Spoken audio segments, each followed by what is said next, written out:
Let me see. Okay.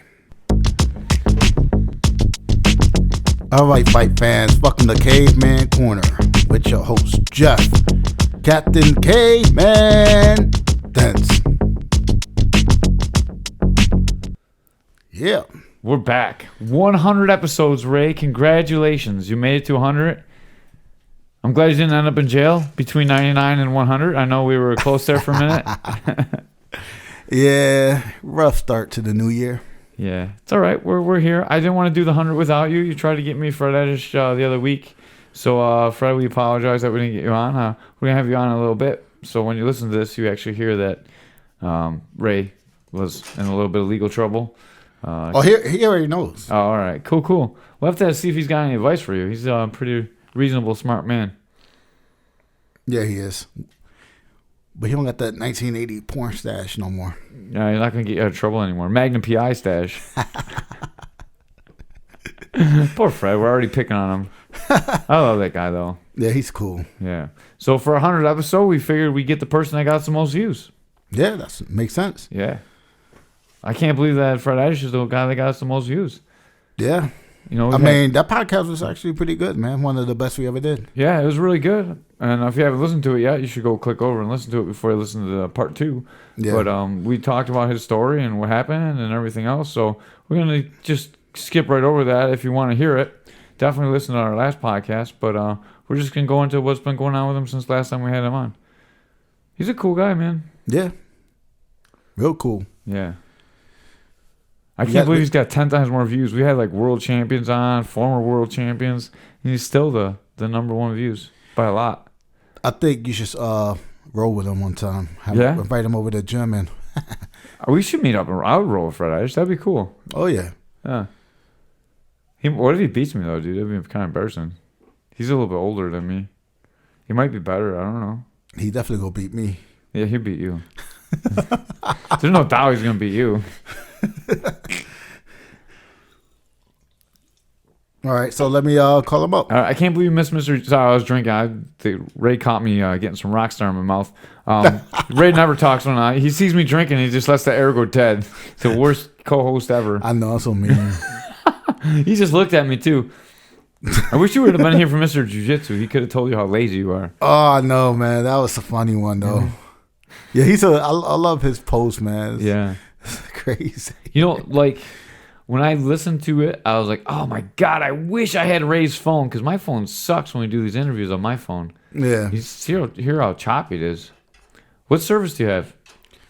AT&T. I might have to get AT&T. I don't even know what I have, but it's not good. Verizon or something? No, I don't have Verizon. I have... What's Sprint now? Oh, they suck. Yeah, is Sprint still Sprint or is it something else? Well, they trying to team up with T-Mobile, I heard, but I don't know if it's going to happen, though. I don't know. That's what I have, or I had. Whatever I have now, it sucks. All right. All right, let's get Mr. Ettish on. Yep.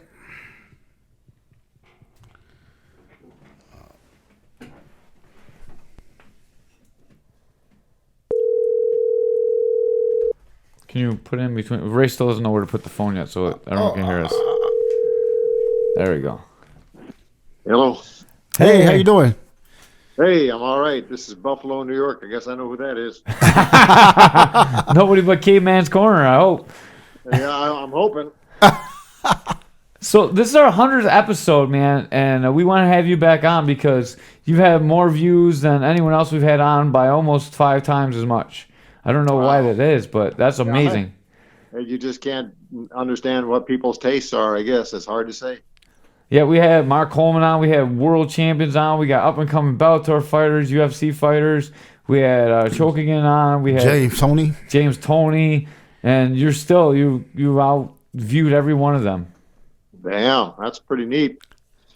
And the best thing is when I can see how long people listen, and people actually listen to the whole podcast of you. It's not just like snippets of it. They come back and they listen, and they listen to the whole thing. So that's great. Glad to hear that. Yeah, we just wanted to let you know that there's a lot of people out there that care about you or care about what you're saying at least. So you must have a great message. Well, I don't understand it, but I'm grateful for it. So what have you been doing since last time we talked? I know you had a guy that was came back. It was supposed to be a great story. I don't want to ruin too much of it because that's a great story for you to talk about.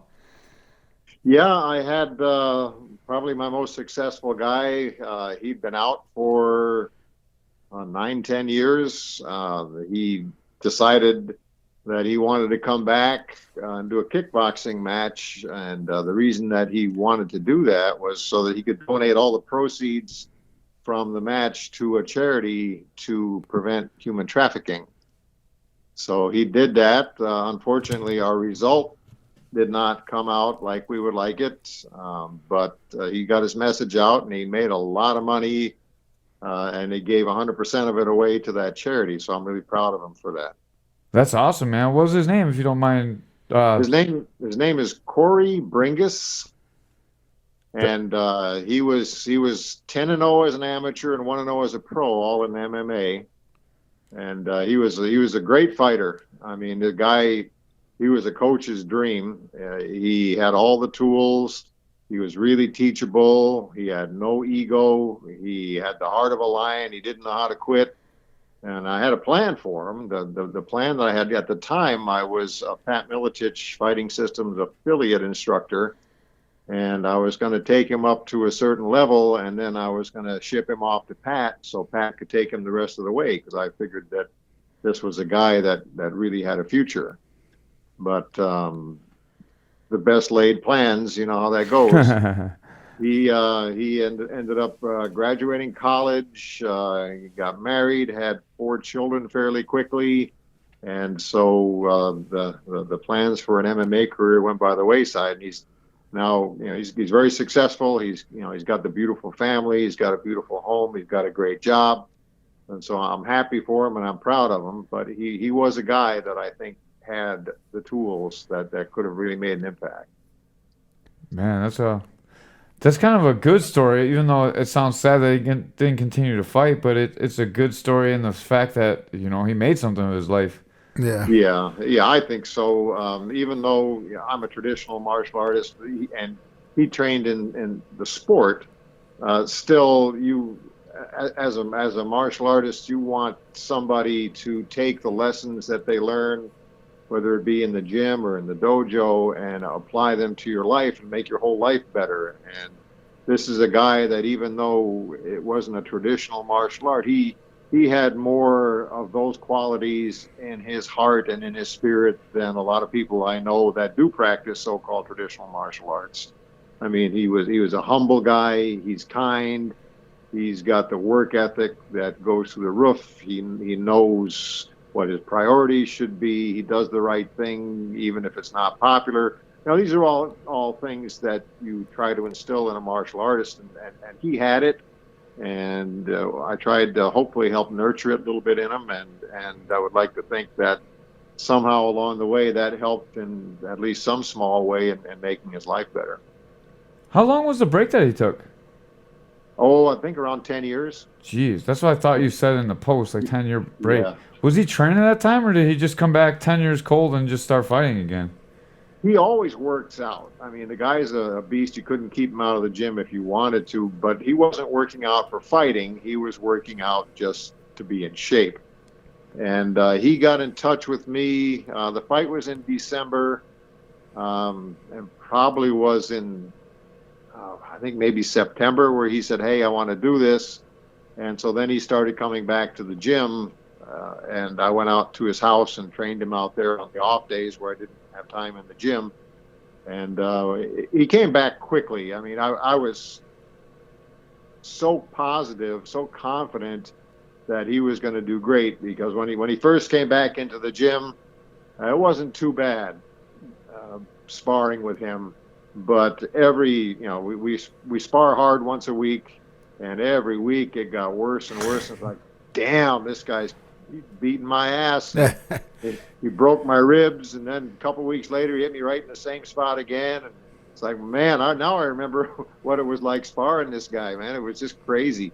Whew. And the fight was we lost real early on in the first round, but we had a game plan. He was following it. He was doing great, and he backed off, and he caught just this wild, crazy punch that he didn't see coming, and those are the ones that put you to sleep, or the ones that you don't see coming. And he got clipped right on the chin, and he'd never lost before. He'd never even been close to being knocked out, but he got put right to sleep. And was that MMA or was that a kickboxing fight? It was kickboxing. Right. I wish it was MMA. I think we would have done better if it was MMA, but that's what he wanted to do. And like I said, even though we lost the fight, I think we gained quite a bit in drawing attention to a huge problem that's worldwide, and we have quite a bit of it here in Kansas City because we're kind of at a crossroads here. We have major interstates traveling through here. We've got the airport. We've got a lot of traffic, and you read often about human trafficking busts here in our area. So I'm real proud of him for what he did. I'm just as proud of him as if he would have won. And it's not the result. I've always told all of my guys that there's a few things that I demand is that you put your time in the gym, you get in shape, you make the weight, you fight as hard as you can fight, and you conduct yourself with honor and integrity before, during, and after, and the results will take care of themselves. If we do all those things and we can control all those things, then the result is what it was supposed to be. And for whatever reason, this didn't go our way, but he did all of the things that I require of him, and he did them in spades. And like I said, I just couldn't be prouder of this guy. He's a guy that I look at him more like a family member than I do as a friend or a student. That's amazing. That's a good story. I saw a lot of it on your social media, and I wanted to put it on the podcast because I seen it, and I wanted to hear the whole story in your words. And it's just good to hear. I like stories like this. It's a good thing. You did a really good thing. Yeah, in a lot of ways it was good. I was concerned about him because he got concussed really hard. He was asleep. He didn't know where he was when he woke up. He didn't know what he'd been doing. Had no clue what happened. And after the after effects, you never know. With a guy, even a tough guy, mentally and physically, when something like this happens that has never happened before in 11 fights. You wonder how it's going to affect him psychologically and affect his heart and his spirit. I think he's doing okay. We haven't talked in any great deal about doing any more. I don't know what his plan is on that. We'll talk again here soon. I keep in touch with him, but I'm not pushing it. I want anything that he does to be his decision. And he knows that whatever he decides, that I'm 100% in his corner. If he wants to try again, kickboxing or MMA, I will always be in the guy's corner. If he chooses not to, I don't care. I'm in his corner anyway. Sounds good. He hasn't been having any lasting health effects though currently, right? No, I think everything got squared away. He had a headache for a few days. His memory came back. He doesn't remember the punch because he didn't see it. So his brain never recorded it. So there's no way to recall something that it never recorded. I was recently knocked out for the first time ever in one of my fights last year. And I remember throwing the kick that got me knocked out because I kicked him and he countered. And the next thing I remember being in the back talking with one of my coaches. I don't remember anything before. I don't remember talking to the doctor. I don't remember any of that. It's so weird. I remember that fight. I was scared for you, Caveman. When the switch goes off, it goes off. It's the brain is a strange thing. Have you ever been knocked out? Not cold, no. I've got rung up pretty good, but I've never been completely out. UFC 2, the world was looking kind of strange and funny to me, but I never went all the way out. I've only really been knocked down a couple of times, and that last time was training Corey for this fight. Like I said, when he broke my ribs, I didn't go all the way down, but 2 weeks later when he hit me if you drew a spot on my ribs the size of a dime, he hit the same damn spot. And that one put me down, and I had enough at that point. I wasn't ready to keep going. The day he broke my ribs, I did another round because we had one more round to go, but that second one, I was done. Man, you are old school tough. That's amazing to hear. Guys now, they get a little pinky nail messed up and bleeding. They're like, I need to take a couple rounds off. Well, we don't work that way. We're there to work, and in our case, I just have so few guys that I don't have anybody for him to spar except for a few of us. And on the second time he nipped me real good, it was just him and I, so I couldn't take a round off because then he's not going to get the work, and he needs the work, and that's why he comes to see me. So, man, you guys are so tough. I love that old school mentality. If you don't mind me asking for the podcast, how old are you? 64. I'll be 65 later this year. Man, you're still banging out with these young guns, huh? Wow. Oh yeah, that's tough. I'm in a battle with Father Time, and I'm not tapping out. That son of a bitch going to take me to a decision. I'm not giving up. I know he's undefeated, but I'm still going to fight him anyway. So I watch your social media, and I see you doing a lot of katas. How much traditional martial arts are you doing, and how much like MMA or fight training are you doing? I train every day. I train traditional every day. I train MMA at least 3 or 4 times a week. I do different kinds of conditioning. I do some kind of conditioning every day. So at my young age, I cannot afford to take days off because things slip away real fast and they're harder and harder to get back. And if you take time off, when you do come back, you don't come all the way back. It's things are different when you're old. I hear that. I'm 42 and I feel old. I don't guess I don't have any right to say that anymore. No, you got to keep on keeping on. And, for me, if I don't train, hell, I don't even like myself. So I know nobody else likes being around me. I've got to do it. I think training is something that was somehow put in my life so that I could survive and be okay and get through a lot of stuff that I went through. And I know if I do take a day off, which is very, very rare, I don't feel right. And it's not just physical, but it's mental, it's emotional. So I try and do something every day. It's not every day is not a hard day, but there's always something going on, and some days are pretty hard. So if you don't mind me asking, I'm going through the point in my life where I'm starting to struggle with this. I'm still very competitive with almost everybody in the gym, and I can hang with everybody, but I have a really hard time going like super hard a couple of days in a row. So right now I've been trying to do maybe 3 or 4 hard days of sparring a week, MMA, jiu-jitsu, and like Muay Thai. How often do you like train hard when you were like in your 40s? Oh, when I was in my 40s, shoot, 4 or 5 days a week. Yeah, I was training a lot more hours back then because I had more time at that time, which seems crazy now that I'm old. You'd think I'd have plenty of time, but I don't. I'm not financially able to retire, and I'm not smart enough to make any money, so I got to work my butt off. So.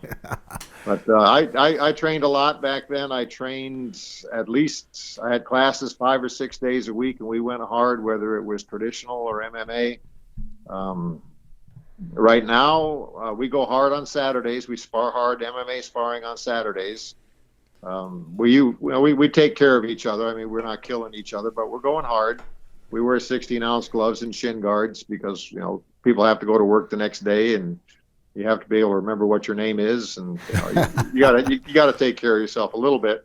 But we go hard. We do takedowns. You can't do much groundwork once you're when you have the big gloves on.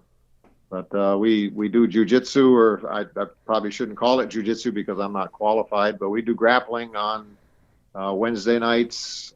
We do stand-up sparring or stand-up training. A lot of mitts and pads on Mondays. So we mix it up. I like it. I'm training every day right now, but I can't train hard. So I teach Monday, Tuesday, Wednesday, Thursday, Saturday, and Sunday, and then I just spar really hard on Fridays. And I feel sounds like a good schedule. Yeah, I feel it beating, especially in my knees and my elbows. Like I hold so many rounds, like my elbows hurt, and it's just very achy all the time. My wrists ache from holding mitts and pads for guys, especially holding mitts for guys that don't hit in the center of the mitt. They've killed my wrists, man. They just absolutely got them wrecked. But yeah, right. Holding for kicks for the heavyweight. I'm a little guy, man. So when I hold for the bigger guys, like even when I hold for Ray, it sucks. Yeah, I know the feeling. I know the feeling. I like when I have Corey in the gym. The guy I was just talking about a little bit ago. I find the thickest pair of pads I've got when I'm holding Thai pads because I know it's gonna be punishing. I think Ray likes it less when I kick him, though.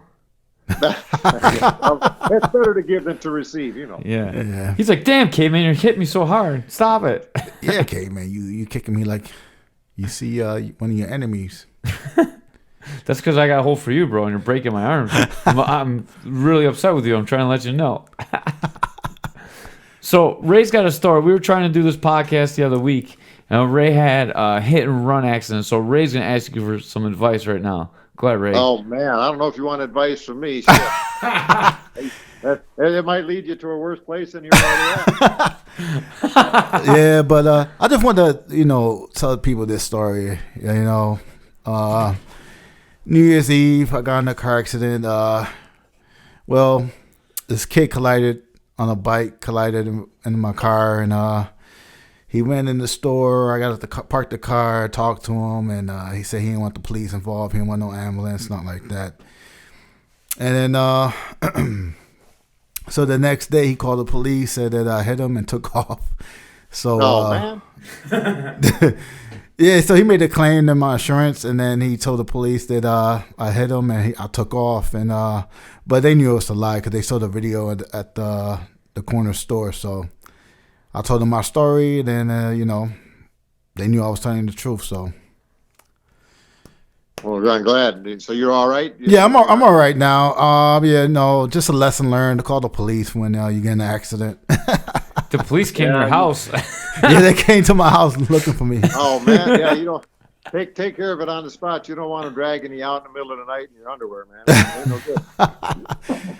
And then a couple days later, some mutt bit me in the hand. I had to go to the hospital for that. So you're on a roll there. I hope yeah.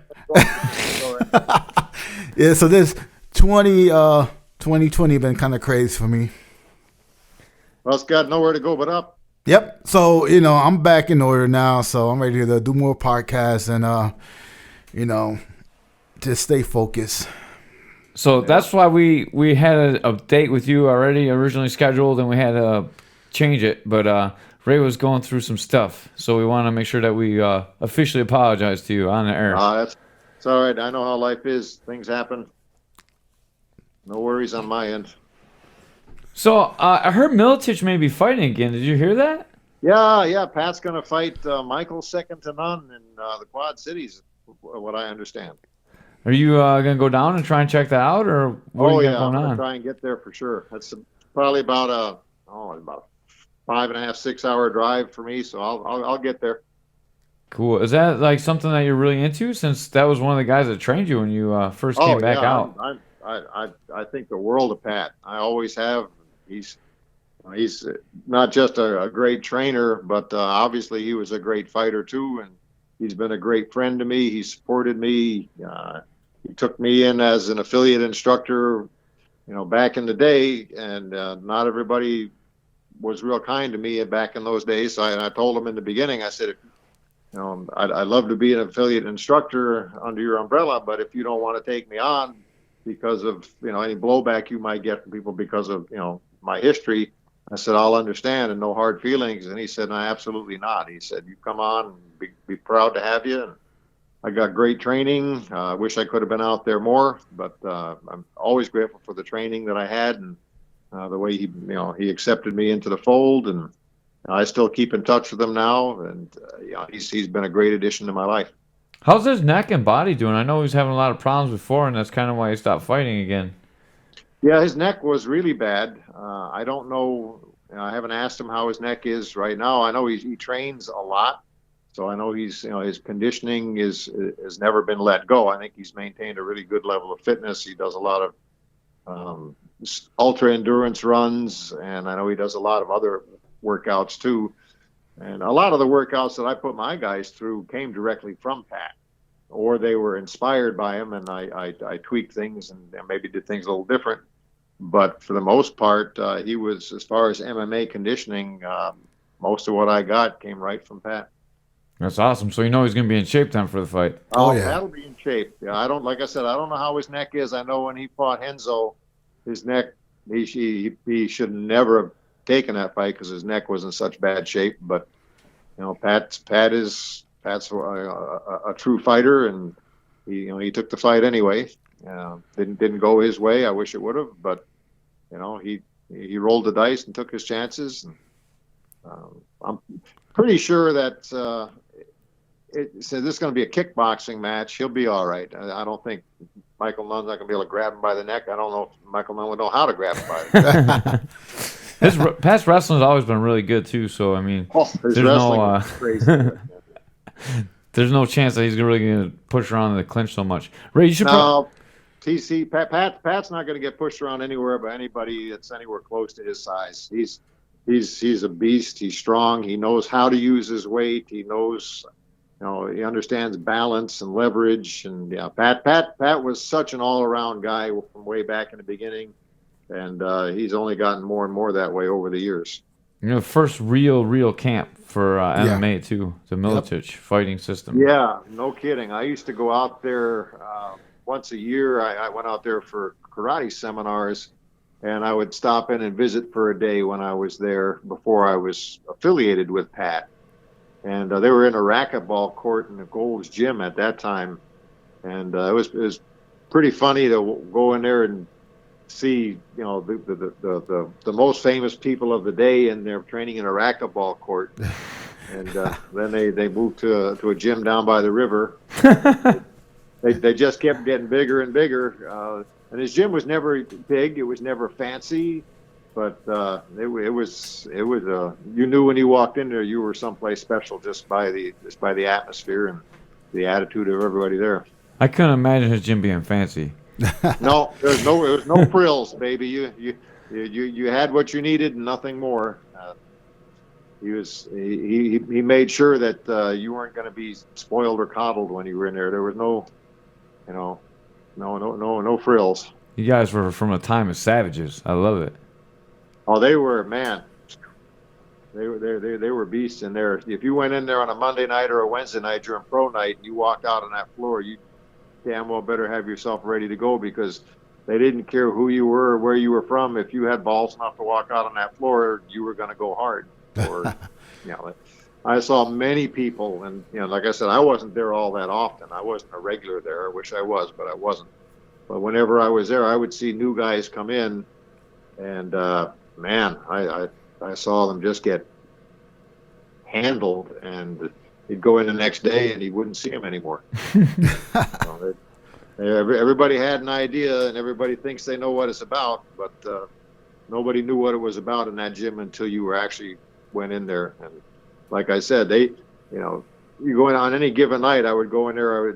Matt Hughes was there, Jens Pulver was there, Jeremy Horn was there. Wow, killers. Spencer Fisher was there, Drew McFedries was there, Tim Sylvia was there, Nate Schrader was there, and all these guys would eat your lunch and not give you your money back. There were guys in there whose names that nobody knows who were as tougher than those guys were. I mean, it was crazy. There was a wrestler there who he was a double amputee, and when they did the warm-ups where we jogged around the mat, he jogged around on his stumps. Damn. And everybody was scared to death to grapple with this guy, because even the best of the best, this guy handled them like they were children. Amazing. And nobody knows, nobody outside of the gym would know who he was. I mean, just crazy tough guys. Wow, do you know his name? It escapes me right now. I'm embarrassed to say that I do not remember his name now, but anybody else who was a regular at the gym, I'm sure they remember. Yeah, we'll have to get the guy was crazy good. He was so damn strong. We gotta get him out. I'm sure he's got some great stories. Oh yeah. Oh yeah, I'm sure. We should try and get Pat Militich too. Oh yeah. Yeah, that would be a good one. Did you see UFC? This last one? Yeah. No, I'm too poor to get paid. Oh man. Do you know what happened? Did you see the main event? Yeah. The main event, I know what happened there. What do you think about that? What do you think about Cowboy McGregor? Shit. Well, I'll tell you that it's one of, a lot of times people ask me to pick a fight, and I'll pick it, and it's usually the kiss of death. If you want a guy to lose, tell me to pick him, and I'll pick him for you. And if I pick him to win, he's going to lose. But this one I picked right. I think the UFC is very invested in Conor McGregor. I think they know that all the money that he has made them, all the money that he will make them, and they've already made a lot of money on Cowboy, and I think Cowboy's probably on the downside of his career. He's been through a lot of wars. He's given everything he has to give, and he's probably on the backside of his career. I think he might be getting a little chinny. He's been lit up a few times. I think historically, once somebody starts, their chin starts to go, I think it continues to go, and I don't think it comes back. I think he fought too soon after Gaethje. He got starched in that. Yeah, Gaethje he got rung up real bad. But Cowboy's Cowboy. I mean, he's a fighter. He fights. He'll turn around and fight, in a real short turnaround time. And I'm not sure that that's the best thing for you health-wise and for your longevity as a fighter. But, I mean, you can't question the guy's heart. I know a lot of people are. A lot of people saying he quit. A lot of people saying he threw the fight. And I said, okay, well, why don't you stand in front of that man and then you tell him that you think that he quit or you think that he threw the fight. And I don't think very many people would do that. I don't think there's any way he threw that fight. Everybody on the internet talking. He's all the fights that this guy has had, and he's going to throw this fight. Why? I mean, come on. That's he's a fighter. He fights, and he rolls the dice. He doesn't have a great history in the biggest fights that he's landed. He's come up short. But who knows what the reason is for that? I don't know what the reason. I don't think anybody really knows. Maybe he doesn't even know. But I know that he's given all of us as fans of the sport so much. Look at all that he's done. Look at all the fights that he has. Look at the records that he holds in the UFC. This is not a guy that's just going to go out there for a payday and lay down. Yeah, no way. Not intentionally. No, I think that's a terrible thing to say about a man. I think you're shitting on a man's integrity, and you're overlooking all of what he did give you, and you're overlooking what this sport really is. I mean, it can happen in this sport. Things happen. Things happen fast. Things that you don't expect will happen. I mean, it's just the way it is. And I'm not ever going to question the man's heart. I'm never going to question the man's motivation. I'm damn sure not going to say that I think he threw a fight. Yeah, we were just talking about earlier how it's the punch that you don't see that knocks you out, or that's pretty much what you said. And those shoulder strikes that I got hit with, man. I mean, people are like, oh, he just hit him with his shoulder, but he busts up his nose and he whacked him good twice. 2 like very clean shots with his shoulder. And I don't know what everyone's thinking. Those are hard shots. It's not like something that's he just hit you with your shoulder. You know what I mean? Like, then he Randy Couture didn't do that because it didn't work. Randy Couture did that because it worked really, really well for Randy Couture. And if it worked well for Randy, it's probably going to work for anybody else who's smart enough to use them at the right time. Right. Dirty boxing. Yeah. Yep. I'd say people. I get a kick. I read a little bit. Some people say, well, I've never seen that before. Well, you haven't been watching, or you just started watching, because people have been using shoulder strikes as long as I can remember. He did it right in the very middle of the octagon. I've never seen it used like an octagon where guys coming into you, and it wasn't I really. Saw the clip of that. Yeah, it wasn't quite really in the clinch yet. Yeah, and I think it's pretty inventive to use it in that spot, but it's definitely a technique that's been used for the dawn of time. But I think it was even worse because Cowboy's walking right into it too. Normally you're just eating it on the fence. Did he broke his nose with that shot? It looked like it. He was bleeding bad. Yeah. And then a head kick too right after that. I mean, that'll put anyone down. Yeah.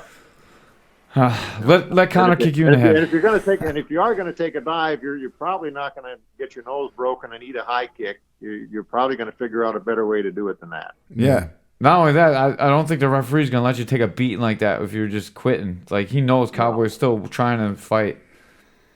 Yeah. Yeah, he took a beating there. What did you think about the respect that Conor showed to him, though? Like I said, I didn't see it. I heard that McGregor was being a lot more low key and a lot more respectful. And you know me, I'm an old school guy, and if he is, I'm glad. I'm very glad. The talent that man has, and of course, this is from I'm a hardcore fan, and I don't need the theatrics. I don't need the bullshit. I don't need all of the blustery, bravado. I like to see two skilled fighters go out there and test themselves against each other, and may the best man or woman win. And but I know that a lot of people are into that drama. They're into the theatrics and all of that hype that goes around it. So it makes money and it helps the sport grow. So I understand that. But if he's being more respectful, then I'm very glad for it, because it would make it a lot easier for me to really be a fan of his if he was. I don't think it's going to last long. I think it just depends on the individual. But him and Cowboy were so respectful of each other, the whole build up, the whole press conferences, and after the fight too. It was really nice to see. I thought you'd really like that. I didn't know how much of it you caught, but I just saw some pictures online of Conor and Cowboy's grandmother and him and Cowboy together, and like I said, I like that. But probably wouldn't have happened if Khabib's grandmother was in there. That's never going to happen. Them guys will be killing each other for all the time. Yeah, I think that ship has sailed. I think those two guys are. They're always going to be. There's always going to be some animosity there, no doubt. I think he might have learned a little bit of a lesson from Khabib, because Khabib wasn't playing with what he said. Khabib was not selling anything. That's how he really felt. No, I think Khabib and the culture that he comes from, when you start insulting him and his family and where he comes from, it's a personal thing. I don't think it's a hype thing, and I think it really pissed him off. Yeah, the Russians don't take jokes like that. Yeah, they'd be waiting for especially you. Especially the Dagestanis and those guys. They don't fool. They're serious. So he said he would never give Conor a rematch, even if they stripped him of the title. That's how serious it was. I think I remember reading that. I don't know if maybe not. I don't know, but I don't know why he wouldn't. Right. Don't you want to beat him up again? Well, yeah, he's got another opportunity at this point. And, but he's got a problem in front of him now that he's got to solve before he even thinks about Conor.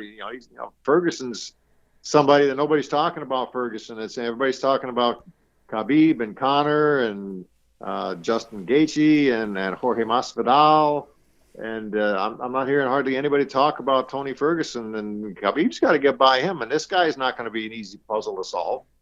He's pretty insane. Do you see? He's kind of nuts. He's very unorthodox. He's got a lot of skills everywhere that you go.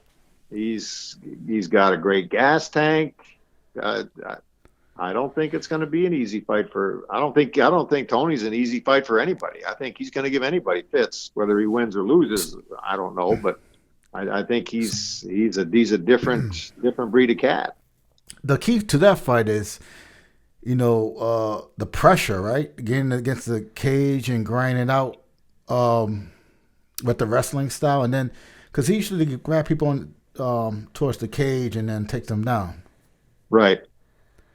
Yeah, I think that is the key. I think you're exactly right. I think Tony, if he's got room, I think he's going to be a nightmare. But if you can get inside of that range, get him against the cage, take him down. Once he gets him down, he's going to have to be a little careful, because he's got some wild submissions too.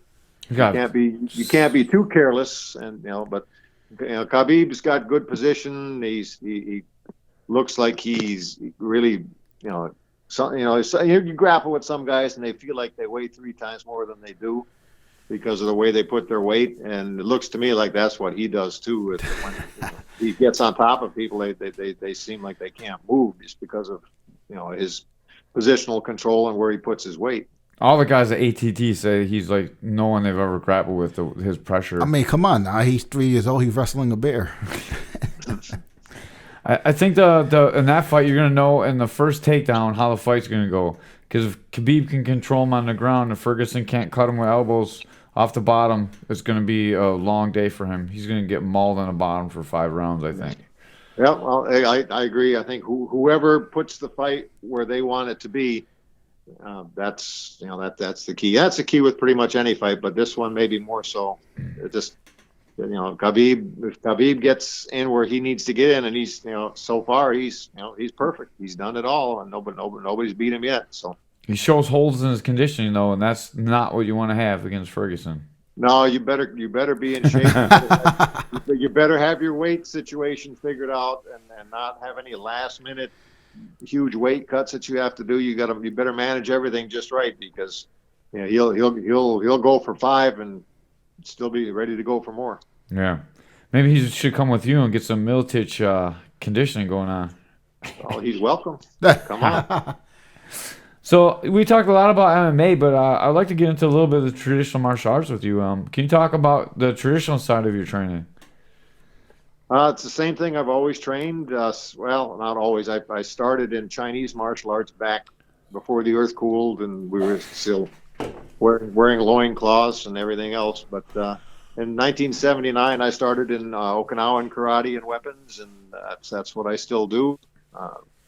I train every day. My morning starts out. I get up between 4 and 4:30 every morning. Get down in my basement and train a little bit to get my day off to a good start. And like I said, there's something every day, and there's always traditional martial arts in my day somewhere. Do you get more spiritual and mental, not results, but I don't know the word I'm looking for. More spiritual and mental satisfaction from that than training? Or is it more of a physical release for you when you're doing the traditional martial arts? Because I see you do the katas, and you look so peaceful and normal. And I watch your katas all the time on Facebook. I like that you post them. And I used to do traditional karate too, and it used to just be like almost like meditation to me. And I watch that, and I'm just wondering what you're thinking while you're going through those. Yeah, it's very much that for me. It's everything, and that's one of the beauties of it for me. It is spiritual for me, and it's almost, I'm not going to say it's meditation, but it's meditative. It brings me peace. It gives me focus.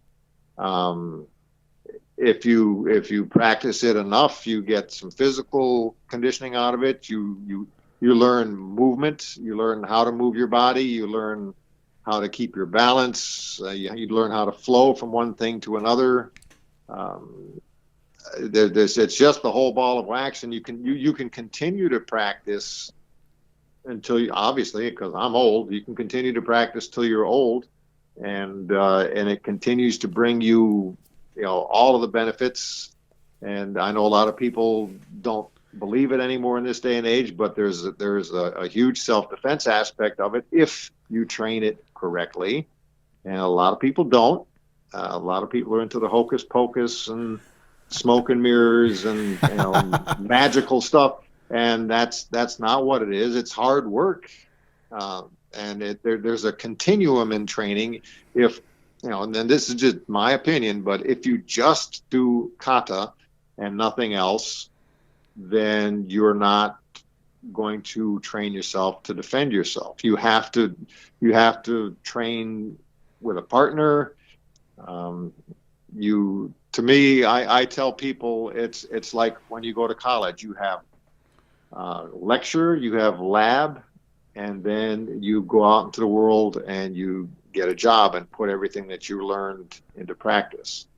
Your basic drills and your kata, that's like your lecture. That's teaching you, that's giving you the tools, that's putting the tools in your toolbox. And then when you start working with a live partner, that's learning how to use the tools that you've gotten in the lab.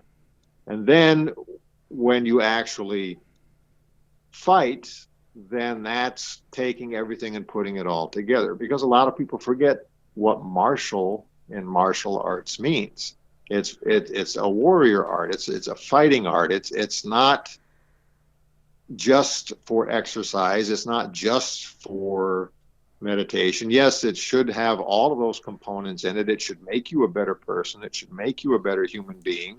And it saved my life. It's given me something to focus on that's brought me peace and gotten me through some of the most horrendous things that you could ever imagine.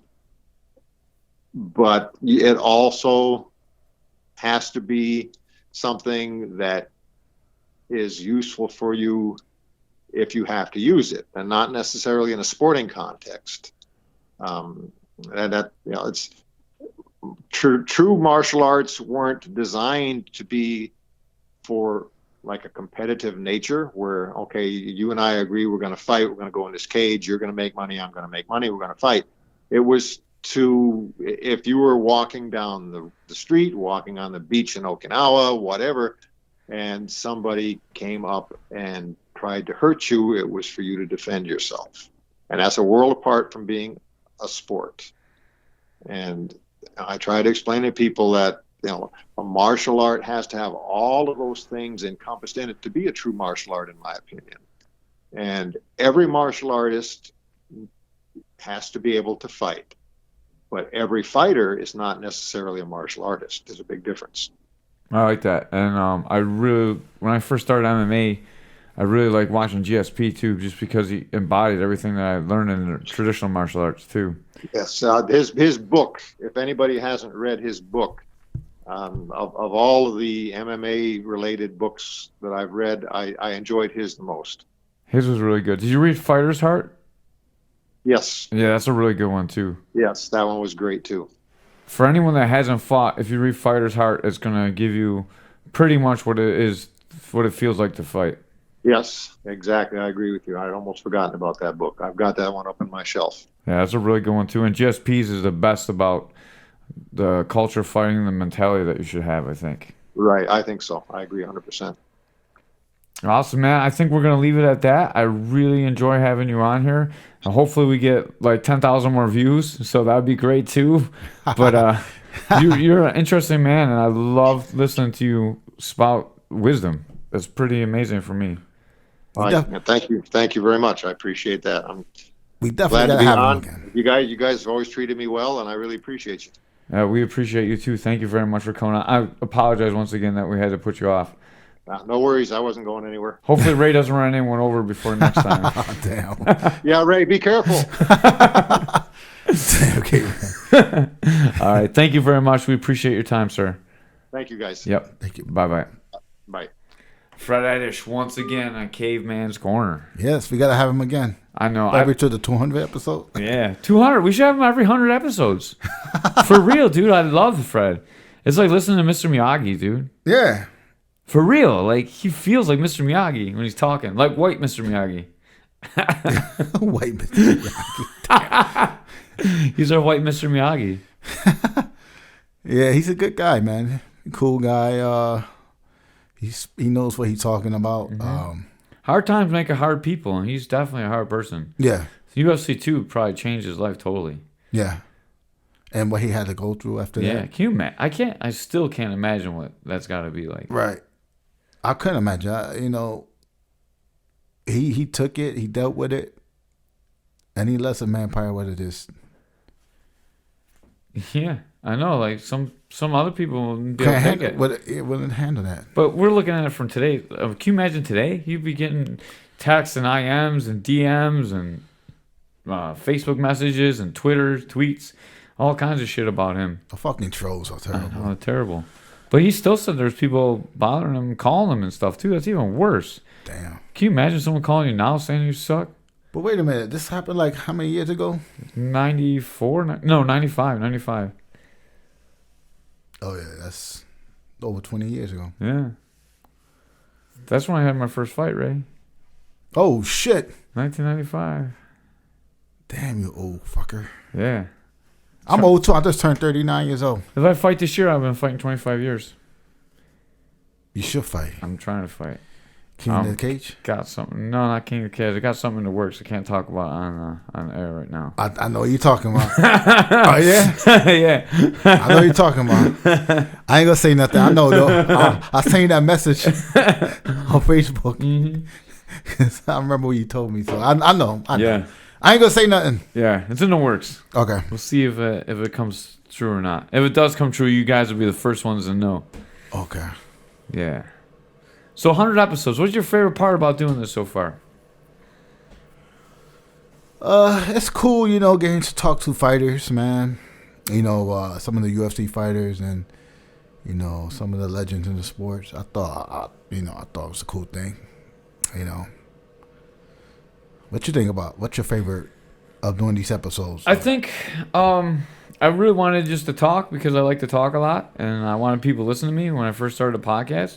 But I like being able to talk about things that are relative to MMA, and I like watching you grow, man. My favorite part of this podcast is watch you coming around from being like, I'm in New Jersey. I'll be right there. And then you're in New Jersey and you're checking in New Jersey to actually booking these great guests that we've been getting. You've really taken it to heart and getting guests, dude. And I really appreciate everything you've done. Let me ask you something, though. We in the Caveman corner. We love MMA, martial arts, right? Right. And sometimes I get rappers, and I try to, go sometimes in a different route. Like Joe Rogan, kind of. Yeah. Yeah. So I think that's cool. Except we're not smart like Joe Rogan, so yeah, we can't get scientists and shit. When we're good, we can get scientists and shit when we get enough listeners, man. I would like to get that the one scientist to go over always in Joe Rogan show. Neil deGrasse Tyson. Yeah, he's big time. We gotta get like a regular scientist in here. We should probably get some foreign students from UB. Yeah, we could probably do that. I wanted to do a podcast with a musician, a pro fighter, and something else that they prepare and then go on stage. I'm not sure what other kind of athlete, but some kind of athlete, a comedian. Performer. Maybe, yeah, like a comedian would be good. I know. Listen, I know a comedian. He'll be having shows and stuff like that. Come on, Terrence. And get them all together and just talk about their mental preparation for fights and see the mental preparation that goes into a fight. I always thought that would be a good topic. That'd be cool. Maybe we should do that. Yeah, that'd be something that would be really fun to do. I know a comedian too. Yeah, I know someone that's in orchestra too that we could get. I actually talked about doing it with him. One of Forrest's friends' dads. And then, we know a ton of fighters that we could get in. Yeah, we could get the fighters. We get the comedian, musician. That's three. Three would be good. Three would be good? Because we can't get too many. We don't have the big room like we used to. Yeah. When we had the big room, we could have got more, but three's... Oh, yeah, we don't got the $1 million studio no more. Now we're down to like the $10 studio.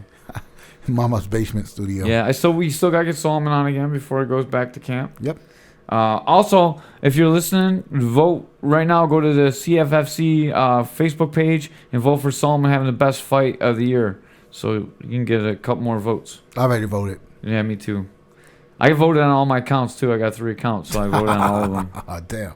Yeah, I'm trying to help you out, Saul. Oh yeah, I should use my Yahoo. Yeah, definitely sign in and vote for him as many times as you can. They all help. I ain't think about that. You a smart motherfucker. Kid, I know, man. dude. I know how to work these things. We'll get him back on. We both messed up the time. Saul thought I'm at 8 a.m. and he was ready to go at 8 a.m. and I wasn't. And I'm at 8 p.m. and then he couldn't do it at that night time. He thought we was in the $1 million studio. Yeah, he thought we were in the $1 million studio too. But we'll get him back on and we will we'll talk to him again before he leaves for his camp. He'll be fighting soon again.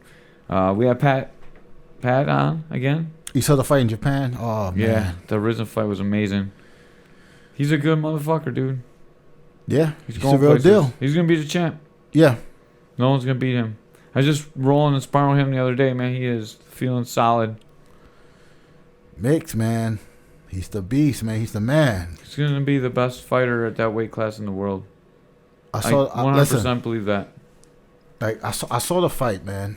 And I ordered it on pay-per-view like a normal guy, you know. And then, yeah, man, it's a good fight. 3 in the morning, I'm like yelling in my house. Yeah. It's crazy, dude. You know what, though? I haven't seen a Japanese event in a long time since Pride. And it brought back memories. It did. I was thinking about the old days, too. And you see how, like, before the fight even began, they're calling up the fighters and they in the stage. And we could have done that one. We should have sat down and we should have done that one live. Like, we could have got a lot. We could put on the computer and we could stream live since we were both up. Yeah. And it's Risen because they probably won't come after us for copyright. We should do. Let's do. We can't do UFC. Let's do a fight. Like a fight companion A fight commentary with Pat Mick's fight. Let's do that for the next one. For the one he just did in Visit. Let's do Oh, that. like a commentary ourselves? Yeah. Hell yeah. Let's do that. Yeah. I already got the video in my computer. Yeah, we could do that. That's great. Yeah, we could do that. Yeah. And then we'll send it to him. He'll like it. Yeah.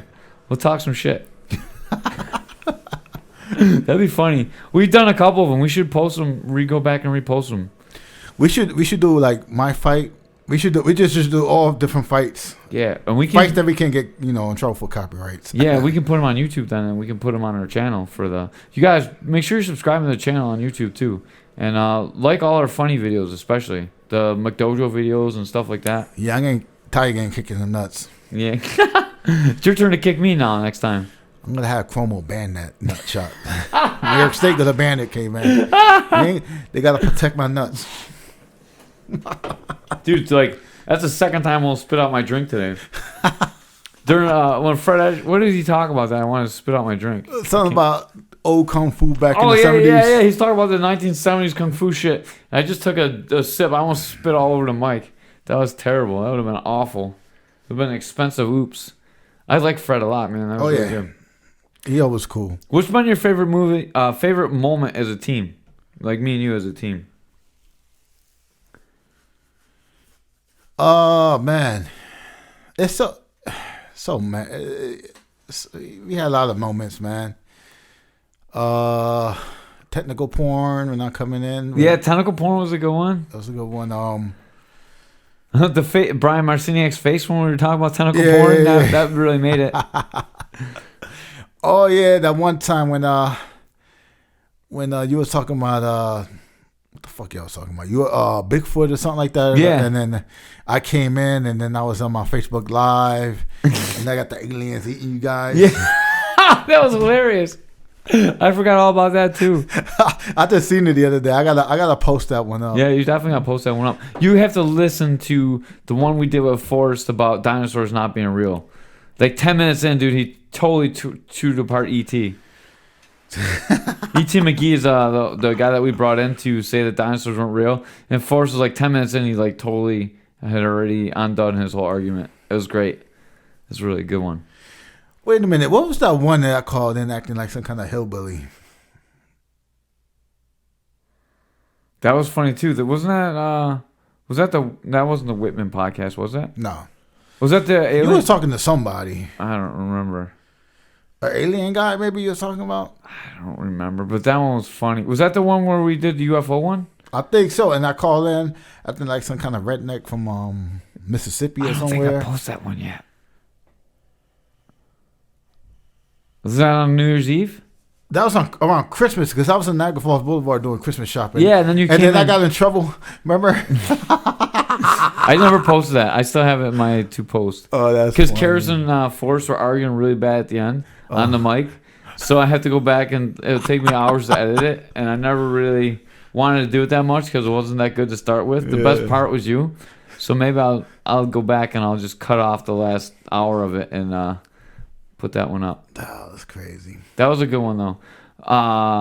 What about hookers in the trunk? Oh yeah, Mark Hall. Mark Hall, hookers in the trunk, and now that kind of has gone over to you. Now we always say you have the hookers in the trunk. Yeah, I know. Yeah, you pushed that on me. Jesus Christ, like I'm some kind of nutcase. That was so funny because he's talking about gospel and being a part of the church, and he's like, you know, when you duct tape hookers and put them in the trunk, that was like the next sentence. I was like, that was the best segue ever. And then you tell Chuck Liddell, coach, that was that I put hookers in the trunk. Yeah. Jesus Christ, Amy, you making me look nuts. And now believe it too because they think you're the coke runner guy. Oh, that's the best. Oh, Brian Moore wants to go down and talk about some legends. Yeah, we can get him back on too. One of my other favorite moments is when you locked me out of the studio. Remember at the old studio? Oh yeah. When we had Sean Doherty on. That one never made the air either because we didn't record half of it. Oh damn. And you locked me out and I was like banging on the window and my phone was in there and you wouldn't let me in. Trying to throw snowballs up and hit the studio window. It was so cold out. I think you must have hit the wrong window here, man. Yeah. I couldn't get the snowball to hit the window. I kept missing. Because you have to like shoot it straight up the way the window sills were there. Oh, yeah. Yeah, it's super hard. I love having that studio. And like I said, watching your growth has been great. Watching you call the fights at FCP was really good, too. I think you could definitely call some fights. Oh, thank you. Yeah, it was really fun. I had a really good time doing that. Oh, that was fun, yeah. Yeah. That was fun. You weren't very professional, but it was fun. You kept copying my notes and acting like you were coming up with the stuff. I like how you gave me the pen to hold. You didn't even bring anything to write with. Oh, that's so funny. You're so unprofessional. I love it. But you did a good job. But at least I dressed up nice for it. You did dress up nice and you sounded good. And then my mic sounded so dead on those broadcasts. I didn't like it. Like you couldn't hear what I was saying. And yours sounded so good. I was so mad. I was still jelly about that. Oh, they gave you the shitty mic? Yeah, I got the shitty mic. You got the good one. Oh, man. Yeah, but I enjoy our friendship, Ray. I really appreciate you. Now it's time for me to get back to training. Yeah, get off your fat ass and come train some more. We got to make some more videos, too. You never brought those pads so we can do reviews, too. Yeah, we got to do that review. My father, he saw me the other day. I was like, damn, you got a big stomach. Yeah. We'll do some reviews. We'll get some work in. Come to Integrity, man. Yeah. We did all the leg locks today. Oh, yeah? Yeah. It was good. I'm ready to go now. I'm ready to train again. My hands is healed. Yeah. Dude, not only did you have that hit and run thing, you got eaten by a dog, too. Yeah, a dog bit my right hand. Can't believe the crazy dogs walking around the neighborhood. Thank God they ain't got rabies. Yeah, thank God. There might be a story behind that, too. All right. I'll take the 5th. You ready to get out of here? I'll plead the 5th. Happy 100th episode, Ray. Thank you for being here, thank you, man. Thank you, appreciate man. you. Listen, my first episode I did was with Mickey. That's when I was a special guest. Yeah. And that was an honor for that. And I'm glad, you was like, yo, let's do some more, I really like you, Ray. I think we got something special here. Maybe no one else does, but I think it's special. You're more than a 5-cent host to me. 5 cents host. Definitely more than a 5-cent host. Yeah, I'm a good 15 cents. Yeah. You're $1 million friend and a 20-cent co-host. Yeah. But you're $1 million producer as well. You do a good job getting guests in. Except for Ken Shamrock, because he fucked us. Yeah, we got fucked by Ken Shamrock. Fuck Ken Shamrock. I ain't gonna say that to him. I'll tell them to him. Screw him. All right, I'm gonna call him up right now. All right. You won't do it. Nah, I ain't gonna do it. Because you're still trying to get him on the show. If he comes on, I'll take my fuck Ken Shamrock back. Maybe. Maybe. I'm going to talk to him about it, though. I'll be like, yo, that's unprofessional of you. He could just tell us he's not going to do it. You don't got to waste our time. I took 2 days off for that fucker. Yeah. His fucking, what they call them? Secretary, yeah. She fucked us up. Yeah, all right, let's get out of here. All right.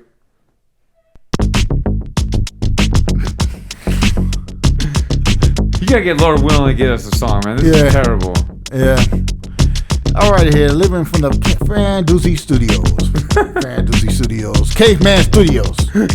We don't even got the $1 million studio no more.